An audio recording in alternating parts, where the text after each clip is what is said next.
তো আজকের ব্লগটা বাংলাদেশের কোনো ব্লগ না, আজকের ব্লগটা হইতেছে ইন্ডিয়ার একটা ব্লগ। তো আমার অনেক দিনের একটা আশা ছিল যে আমি ইন্ডিয়াতে যাব। যখন ছোটোবেলায় যখন কার্টুনগুলো দেখতাম না, তখন থেকে একটা ইচ্ছা ছিল যে ইন্ডিয়াতে একদিন ভ্রমণ করব। তো ফাইনালি ওই শখটা পূরণ হইতে যাইতেছে। তো আমরা এমনিতে প্রতিদিন একটু লেট করেই উঠি, কিন্তু আজকে সকালে উঠতে হবে তাড়াতাড়ি, তো যার কারণে সকাল সকাল উঠা পড়ি। তো আমি ভাবলাম যে আমি টিকটক স্টাইলে জামা কাপড় পরিবর্তন করবো, তো ওই টিকটক স্টাইলে জামা কাপড় পরিবর্তন করতে থাকি। তো আমার টিকটক স্টাইলে প্যান্ট শার্ট পরিবর্তন করা দেখে নেহা বলতেছে যে আমি ওইভাবে পরিবর্তন করি। আর এইদিকে টিকটক করতে করতে ঘড়ির দিকে তাকায় দেখি বাজে 11:14। তো সবকিছু গুছায় টুছায় নিয়ে নিতেছি। আর রাস্তার মধ্যে যদি জ্যাম ট্যাম না থাকে তাহলে আশা করি যে 15 থেকে 20 মিনিটের মধ্যে আমরা এয়ারপোর্টের মধ্যে পৌঁছায় যাবো। তো এখন রাজলক্ষ্মীর কাছাকাছি আছি, আর কিছুক্ষণ পরে আমরা পৌঁছায় গেছি এয়ারপোর্ট। আর এটা যেহেতু আমার ফার্স্ট ইন্টারন্যাশনাল যাত্রা, তো এয়ারপোর্টে ঢুকার পরে আমি একটা লোকের দেখতে পারলাম। তারপর ওনারে আমি জিজ্ঞাসা করলাম লাইন কোনটা কম লাগবে। এটা কি শুধু আপনারা কি সিরিয়াল কি ইয়া করে দিবেন? তারপর জানতে পারলাম আমাদের নাকি 4 নাম্বার গেট দিয়ে ঢুকতে হবে। আর 4 নাম্বার গেটের মধ্যে তাকায় দেখি যে লম্বা এক সিরিয়াল, মানে ওই জায়গাটা ঢুকতে গেলে প্রায় 30 মিনিটের মতো লাগে যাইব। তো যেদিকেই তাকাইতেছিলাম ওইদিকেই মানুষ আর মানুষ, অনেক ভিড়। আর এই জায়গায় আমি কি মনে করে হাসতেছিলাম আমার সঠিক মনে নাই। তো একটু পরে ওই লোকটা আইসা আবার বলতেছে যে আপনি যদি চান আমি আপনাদেরকে ঢুকাই দিব, কোনো সিরিয়াল লাগবে না বা কোনো লাইনে দাঁড়াতে হবে না। তো আমরা ওনার সাথে সাথে যাইতে থাকলাম। আর আইসা পড়ি, ভিতরে আসার পর চেকিং করে ভিতরে ঢুকে পড়ি। আর এখন নিতে হবে বোর্ডিং পাস। আর আমাদের ইয়ার আসবে 12:40 তো আমরা বোর্ডিং পাস নিয়ে নিছি। এখন করতে হবে ইমিগ্রেশন। আর ইমিগ্রেশনের এইখানে কোনো প্রকার ভিডিও করা যায় না, তার জন্য আমি এইখানে কোনো ভিডিও করতে পারিনি। তো 10 মিনিট পর ইমিগ্রেশন শেষ করার পর আমরা চলে আসি লাস্ট চেকিংয়ের এইখানে। তো এইখানের চেকিংটা করার পরে আমরা চলে যাব ফ্লাইটে। আর এইখানে জুতা থেকে শুরু করে বেল পর্যন্ত সব কিছু খুলতে হয়। আর এই বাসটা দিয়ে আমরা যাব আমাদের ফ্লাইটের ওইখানে।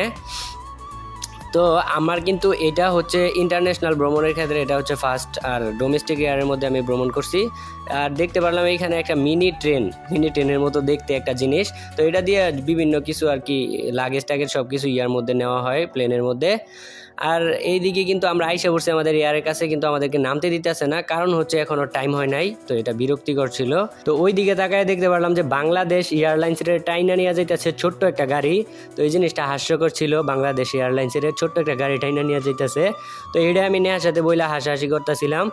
আর এই দিকে এখন কিন্তু আমাদের এয়ারের মধ্যে লাগেজ টাগেজ সব কিছু উঠাই দিতেছে। তো কিছুক্ষণ পরে হয়তো আমাদেরকে নামতে দিবে। আর বাসের সব যাত্রী উঠা দাঁড়াইলো যে নামতে দিবে, কিন্তু এখনও নামতে দিতেছে না, এখনও নাকি টাইম হয় নাই। তো এইবার আবারও সবাই উঠা দাঁড়াইলো যে এখন নামবে, কিন্তু এইবারও গেট ওপেন করে নাই, এখনও নামতে দিতেছে না। তো আমি বিরক্তিকর ফিল কইরা আমি একদম সিটের মধ্যে বসে আছি যে আমি আর দাঁড়াবো না, দাঁড়ায় আমার নামার কোনো দরকার নাই। কিন্তু দেখলাম যে না, এইবার সত্যি গেট খুইলা দিছে, নামতে দিছে সবাই রে। ভাই একটু আগে নামতে দিব, ছবি তুলবো, ভিডিও করবো, এটাই তো, তাই না? এত রুলস রেগুলেশন মাইনে কি চলা যায়? একদম 5 মিনিট আগে নামতে দিছে, তো 2-1টা ছবি তুলতে পারছি। আর এখন আইসা বসলাম প্লেনের উপর। তো আমার মুখের রিয়াকশন এরকম কেন জানো?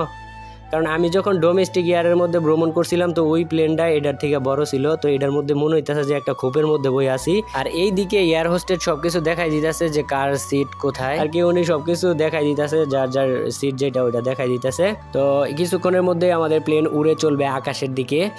আর এই জায়গাটা, এখন যে জায়গাটা দেখতে পারতেছো, এই দৃশ্যটা আমার কাছে যা লাগে না, তো এটা কিন্তু পুরাটা ঢাকা সিটি, এতটুকুর মধ্যে আমরা যারা এই ঢাকা শহরের মধ্যে বসবাস করি, এতটুকুর মধ্যে কিন্তু আমাদের অবস্থান। আর কিছুক্ষণ পরে আমাদের জন্য নিয়ে আসলো খাবার। তো খাবারের মধ্যে কি দেয় দাঁড়াও তোমাদেরকে দেখাইতেছি।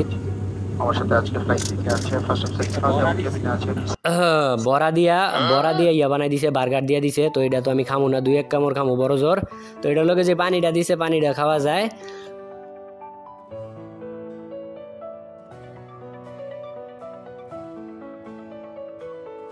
তো এখন আমরা যেই জায়গার মধ্যে আছি, এই জায়গা থেকে নিচের কোনো দৃশ্যই দেখা যাইতেছে না। 1 ঘন্টা পর, তো 1 ঘন্টা পরে নিচে তাকায় দেখি যে নিচে সবকিছু এখন আবার দেখা যাইতেছে। নিচের বিল্ডিং যা কিছু আছে সবকিছুই দেখতে পারতাছি। তো বুঝতে পারলাম যে আমরা ইন্ডিয়া এয়ারপোর্টের খুবই কাছাকাছি আছি, মানে কিছুক্ষণের মধ্যে আমাদের প্লেন ইন্ডিয়ার এয়ারপোর্টের মধ্যে ল্যান্ড করবে।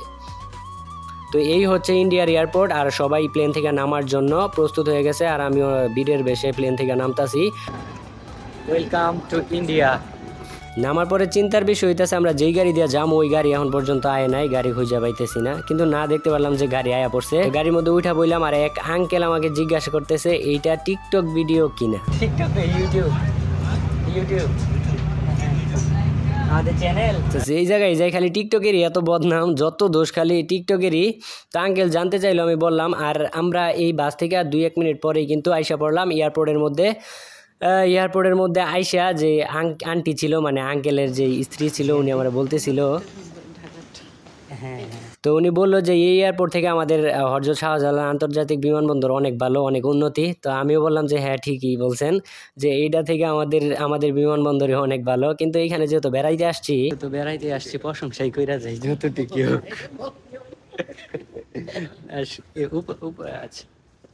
না সুন্দর আছে, থাকবো সারাদিন। না ততটাও খারাপ না। আর আমরা যেহেতু এখানে বেড়াইতে আসছি তো এখানে দুর্নাম করাটা কিন্তু চলে। এখানে কিন্তু আমি আমার ব্যাগ পাইতেছিলাম না, তো ওরা বইলা দিছে 13-14 নাম্বার গেটে। তো তারপরে পাইছি, আর ব্যাগ নিয়ে এখন আমরা করতে হবে মানি এক্সচেঞ্জ করতে হবে। এখানে আমি ওনাদের বললাম রেট কত করে দিবেন, তো ওনারা বলতেছে যে 65 টাকা করে দিবে। এর বেশি দেওয়া যায় না? স্যার আমি আপনাকে ট্যাক্সে রিডিউস করে দিচ্ছি, 52 টাকার আসলে সিল হতে যায় না। আচ্ছা, তো আমাদের বাংলাদেশের 100 টাকা, এখানে 65 টাকা বাঙালি। আর ওনারে বলছি যে এর বেশি দিতে পারবে না, যে ট্যাক্সটা থাকে যে গভর্নমেন্টের ব্যাট থাকে ওই ব্যাটটা কেটে দিবে, কিন্তু এর বেশি দিতে পারবে না। তো তারপর আমরা বাংলা টাকা ভাঙায়া আমরা ইন্ডিয়ান রুপি করে নেই। আর এইদিকে ইন্ডিয়ান রুপি ভাইয়া তো নেহা প্রচুর খুশি হয়ে গেছে ইন্ডিয়ান রুপি ভাইয়া। আর বাইরে আসতে চোখে পড়লো ইন্ডিয়ার ঐতিহ্যবাহী ওই ট্যাক্সি। ভাই পুরানা इंडिया वाला फील आ गया। हमारा सामने देखो, सामने बहुत सारे टैक्सी है जो कलकत्ता में रहता है ना গাড়ি। তো এইখানে এই মামা আমাদেরকে বলতেছিল যে ট্যাক্সি লাগবো কিনা। তো আমরা যেহেতু হোটেল আগে থেকে বুক করে আসি নাই, তো আমাকে কিন্তু হোটেল নিতে হইব। তো আমি মামারে জিজ্ঞাসা করলাম যে আশেপাশে ভালো কোনো হোটেল আছে কিনা। যদি আবার পছন্দ না হয়, পছন্দ না হলে নেবেন না। ওকে নেব না, হোটেল ওকে সমস্যা কি দাদা? ভাড়া কত করে? আমাদের লেখা দামটা জিজ্ঞেস করে নেই না স্যার, 2-1টা হোটেল দেখবেন, ওকে 4টে হোটেল দেখবেন, দেখার পরে আপনি ভাড়া দেবেন, আমাদের কোনো অসুবিধা নেই। 490 আছে, তারপরে আপনার যদি ভালো লাগে এক্সট্রা কি দিয়ে যাবে দেন আমার কাছে। না আগে না আঙ্কেল শুনেন মামা, হ্যাঁ মামা, আগে ভাড়াটা ডিসাইড করে নেই। হ্যাঁ কইলাম আপনি 2-4টা হোটেল দেখেন ঘুইরা। না আমি কি কইতাছি বুঝুন, 2-4টা হোটেল দেখেন ঘুইরা, 490 টাকা ভাড়া, যদি আপনার পছন্দ হয় এক্সট্রা কিছু দিয়ে আপনার না ভাড়া দিব না, কেন ভাড়া দিব। আছে দেন আমার কাছে। তারপর নেহা বললো যে হলুদ কালার ট্যাক্সি দিয়ে যাবে। তো আমিও ভাবলাম যে না, হলুদ কালার ট্যাক্সি দিয়ে যাই। তো এইখানে এসে একটা লোকের সাথে কথা বললাম, উনি বললো যে এয়ারপোর্টের ভিতর থেকে এটা বুকিং করে আসতে হয়। তো ব্যাপার না, যেহেতু ইন্ডিয়াতে আসছি এই ট্যাক্সির মধ্যে অ্যাভেলেবেল উঠতে পারবো সকাল দুপুর রাতে। তো আপাতত এই মামার ট্যাক্সি দিয়ে আমরা একটা রুম বুকিং করে আসি। তো আমরা যেহেতু অনলাইনে কোনো রুম বুকিং করে আসি নাই, তো তার জন্য আশেপাশে একটা রুম আপাতত নিব, একদিন থাকবো, তারপর চলে যাবো অন্য জায়গায়। তো আপাতত একটা হোটেলের মধ্যে এসে উঠছি। আর আসার পরে ফ্রেশ হওয়ার পর চলে গেলাম একটা রেস্টুরেন্টে। আর রেস্টুরেন্টে আসার পর আমরা দেখতেছিলাম গোপাল ভাঁড়। তো রাতের বেলা এত ঘোরাঘুরি করি নাই, তো আজকে শুয়ে পড়ি, কালকে দেখা হইব। কালকে আমরা চলে যাবো নিউ মার্কেটে উঠাই। তো তারপরের দিন সকালবেলা উঠে আমরা লাগেজ টাগেজ সব কিছু গুছাই নিলাম। আর এইখানে সিগনেচার করে আমরা চেক আউট করে নিলাম। আর এখন একটা ট্যাক্সি আনতে হবে। তো আমি দেখতে পারলাম সামনে এই ট্যাক্সি আছে। যাবেন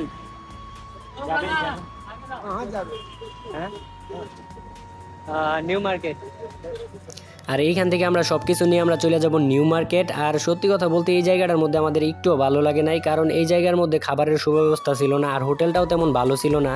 তো খাবার খাইতে হইলে আমাদের যাইতে হয়েছে 50 টাকা রিক্সা ভাড়া দিয়ে, তারপর খাইতে হয়েছে, তাও আবার পুরাপুরি বাঙালি খাবার না, ওই জায়গার কোনো কিছুই ভালো লাগে নাই। তো আমরা এখন যে জায়গাটার মধ্যে যাইতেছি ওই জায়গাটার মধ্যে আমরা সব কিছু পাবো, আমাদের বাঙালি খাবার পাবো, তার সাথে সাথে আমাদের বাংলাদেশের মানুষও পাবো, সব কিছুই আমাদের নিজের মতো বলতে গেলে। তো বাংলাদেশ থেকে যারাই ভ্রমণ করতে আসে তারা কিন্তু ওই নিউ মার্কেট মার্কুইসের মধ্যেই থাকে, তার আশেপাশেই থাকে। আর তারপরে দেখতে পারলাম কলকাতার ঐতিহ্যবাহী ওই রিক্সাটা। আর এই রিক্সার মধ্যে যদি না উঠি তাহলে আমার মনে হবে যে আমাদের ভ্রমণটা পুরাটাই অসম্পূর্ণ। তো তার জন্য এই রিক্সা দিয়ে আমরা আমাদের হোটেলে যাব। তো এইখানে আমাদের কিছু বাঙালি ভাইদের সাথে দেখা হয়ে গেছিল। তো তারাই আমাদের বলছে যে ওই হোটেলে যায়েন, যে আমাদের হোটেলের একটা লোকেশন দিয়ে দিছে যে ওই হোটেলে পরিবেশন খুবই ভালো। তো আমরা ওই হোটেলের দিকে যাচ্ছি আর এই রিক্সার সব কিছু উপভোগ করছি। তো আমরা আইসা পড়ছি ওই হোটেলের রিসিপশনে। তো আমাদের রুম রুম ভাড়া টাড়া সব কিছু ডিসাইড করে নিচ্ছে এখান থেকে। তো আমার পাসপোর্ট চাইলেও পাসপোর্ট দিয়ে দিলাম, আর যা যা চাইছে সব কিছু দিয়ে আমরা চলে আসি রুমের মধ্যে। আসলে বলতে গেলে এই হোটেলটার মধ্যে রুমগুলো খুবই সুন্দর ছিল, সব কিছু ডেকোরেশন থেকে শুরু করে সব কিছুই ভালো লাগছে আমার। তো আমরা রুমের মধ্যে বেশিক্ষণ স্টে করি নাই, আমরা চলে আসছি বাইরে, কেননা আমরা চলে যাব তাজমহলে। তো আমরা তাজমহল দেখার জন্য বের হয়ে গেলাম, আবারও একটা ট্যাক্সি নিয়ে নিছি, আর রাস্তাঘাটের সৌন্দর্য উপভোগ করতে করতে আমরা আইয়া পড়ছি তাজমহলের মধ্যে। তো এই জায়গায় তাজমহলে আইয়া জানতে পারলাম যে এই জায়গায় নাকি টিকিট কাটা লাগবো। প্রথমে তো আমি এমনিতেই ঢুকে যাইতে চাইছিলাম, টিকিট ছাড়াই ঢুকে যাইতে লইছিলাম তাজমহলের ভিতর। টিকিট এনে যে ভিড়, টিকটকার ভাইয়া গেছি দেখবা। আসল কথা কি, টিকটকার যারা তাকে চেহারার দিকে তাকাইলেই বোঝা যায় যে ওরা টিকটকার। তো লাইনের মধ্যে আইয়া 2-3 মিনিট খাড়ায় থাকার পরে আমরা টিকিট পাইছি, আর টিকিট নিয়ে চলে আইলাম ভিতরে। তো এই হচ্ছে তাজমহল, এটার নাম হইতেছে ভিক্টোরিয়া মেমোরিয়াল হল, তো এটারে আমরা তাজমহল কই।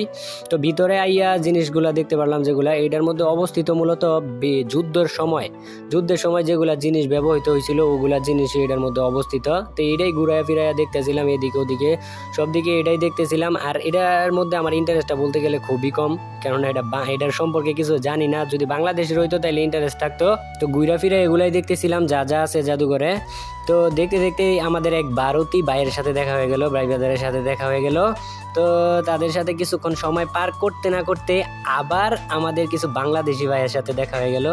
আরে ভাই দেখছেন ভালো আছেন?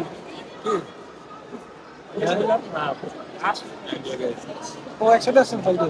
হ্যাঁ। আপনার কোন হোটেলে? আমার মনে হইতাছে আমার হোটেলে অ্যাড্রেস দিয়ে দিবেন। আমার তো হোটেল আছে এই জায়গায়। হোটেল আছে। আমার হোটেল মানি এক্সচেঞ্জ জমা দিবেন।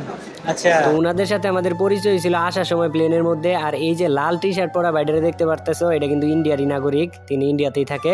তো ভিতরে যা ছিল বের হওয়ার আগে আমি তোমাদেরকে একটু দেখাই নেই। তো এই যুদ্ধের তলোয়ারই এই জাদুঘরের মধ্যে অবস্থিত।